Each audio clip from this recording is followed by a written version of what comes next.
Hello friends, welcome back to the my channel. तो finally मेरा exam over हो गया और सर पे से ऐसा लग रहा है जैसे बहुत बड़ा कोई बर्डन रिलीज हो गया। जैसे मतलब काफ़ी बोझ उतर गया सर से, क्योंकि अभी यही लगा होता कि ये पढ़ लो, वो पढ़ लो, इसको रिवाइज कर लो, उसको रिवीजन कर लो, टेस्ट दे दो, सब क्वेश्चन सॉल्व कर लो। अभी यही सब माइंड में चल रहा होता। But thank God exam finally over हो गया। बट जैसा भी हुआ ओवर हो गया। और आप लोग मुझे कमेंट में ज़रूर बताइएगा कि आप लोगों का एग्ज़ाम कैसा गया। एग्ज़ाम सभी को पता है एग्ज़ाम का पैटर्न क्या था, एग्ज़ाम का लेवल क्या था। बट मैं मैं अपना एक्सपीरियंस शेयर कर देता हूँ। मुझे बायो इजी लगी, बायो नॉर्मल थी, इजी थी बायो। और केमिस्ट्री की बात करें तो वो मॉडरेट टू टफ थी। केमिस्ट्री भी हार्ड थी, बट किसी को जो इजी भी लगी होगी तो मैं कुछ नहीं कह सकता उनको। केमिस्ट्री थी, मॉडरेट टू हार्ड थी केमिस्ट्री। और फिजिक्स की बात करते तो भाई फिजिक्स तो फिजिक्स ही है ना। वैसे भी बायो स्टूडेंट्स उससे खपा रहते हैं और वो रीनीट में अपनी औकात दिखा दी फिजिक्स। और फिजिक्स तो हार्ड थी, इसमें कुछ कहने वाली बात ही नहीं है। और ये मेरा पेपर है, मेरे पेपर का कोड था 70। और हाँ, बात तो सही, एनटीए ने इस बार 2 पेजेस दिए थे रफ के लिए। हाँ, क्योंकि एनटीए को पता था ना कि इस बार पेपर टफ आने वाला है, इसीलिए उसने पेज भी बढ़ा दिए थे रफ के। क्योंकि भाई वो एनटीए है, उसका सब कुछ फिक्स होता है। आप लोगों को सबसे टफ सेक्शन कौन सा लगा प्लीज़ बताइएगा ज़रूर।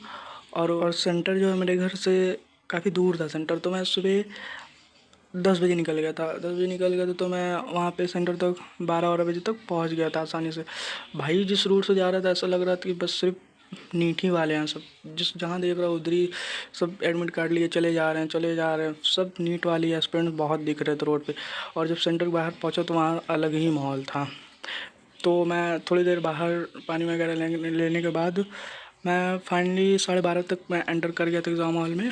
और अंदर बैठकर एग्ज़ाम के माहौल को समझ रहा था। कोई हेड ऑन किया हुआ है, कोई किसी की आँख में आंसू है, कोई मतलब सब अपना ही अलग ही प्रेशर में थे सब।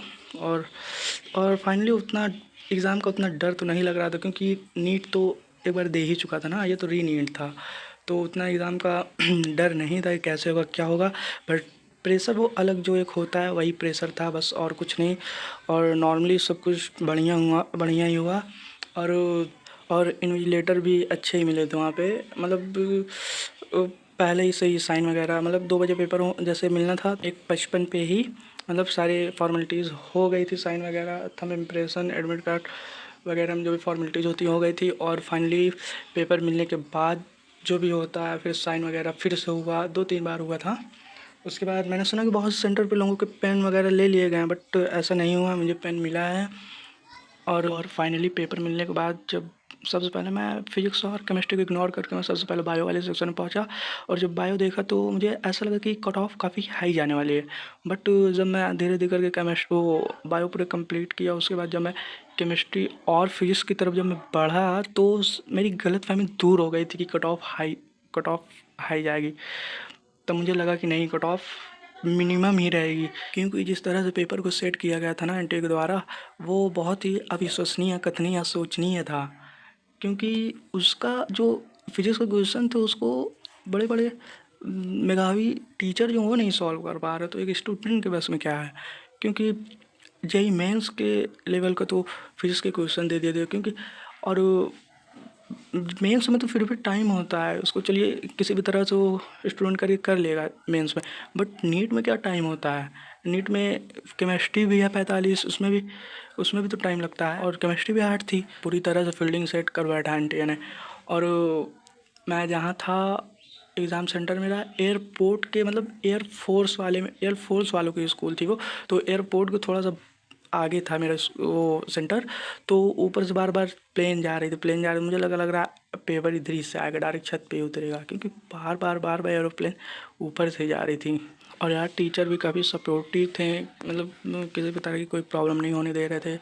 सारी चीज़ें अच्छे से हैंडल कर लेते थे और बहुत स्मूथली हर चीज़ को एक्सप्लेन भी करते थे। मतलब इंस्ट्रक्शन वगैरह सब कुछ अच्छे से समझाने के बाद सब कुछ इन्विजिलेशन कराएं सबकी, एक एक प्रॉपर एक स्टूडेंट के पास जा करके किसी भी तरह की कोई गलती ना हो पाए। और फाइनली एग्ज़ाम ओवर होने के बाद जब मैं एग्ज़ाम सेंटर से बाहर निकला तो एक अलग एक क्राउड था बाहर। सबके पेरेंट्स ऐसे लाइन में लगे हुए थे, मतलब ऐसे घेरा बनाए हुए थे, ऐसे थोड़ा सा गली टाइप का छोड़े थे कि इसमें से स्टूडेंट निकलने और ऐसे झाँक रहे हैं सब किनारे से। मतलब एक अलग ही मोमेंट लगता है वहाँ पे। और जब बाहर निकले तो स्टूडेंट सब आपस में डिस्कस कर रहे थे पेपर कैसा था, ये था वो था, बट कौन ही करे यार डिस्कस, जब लेवल पता ही है क्या था क्या नहीं, तो क्या ही फालतू का वो करना। और आप लोग अपना एक्सपीरियंस ज़रूर शेयर करिएगा, आप लोग ज़रूर बताइएगा कि आप लोगों का एग्ज़ाम कैसा गया। और भाई देखो एग्ज़ाम तो हो गया, अब देखो फेयरली कंडक्ट हुआ एग्ज़ाम या फिर से लीक हो गया, लीक होगा ये तो अभी पता नहीं चल रहा है, वो तो रिजल्ट आने के पहले या बाद में ही पता चलेगा कि लीक हुआ या फेयरली कंडक्ट हुआ। So thank you guys and subscribe करना मत भूलिएगा प्लीज़। और आप लोग अपना एक्सपीरियंस ज़रूर मुझे शेयर करिएगा कमेंट में। और शायद मेरी आवाज़ आप लोगों को भी अनकम्फर्ट लगे क्योंकि मैं विदाउट माइक के बोल रहा हूँ, और जल्दी मैं एक माइक अरेंज कर लूँगा। Thank you friends, subscribe for more.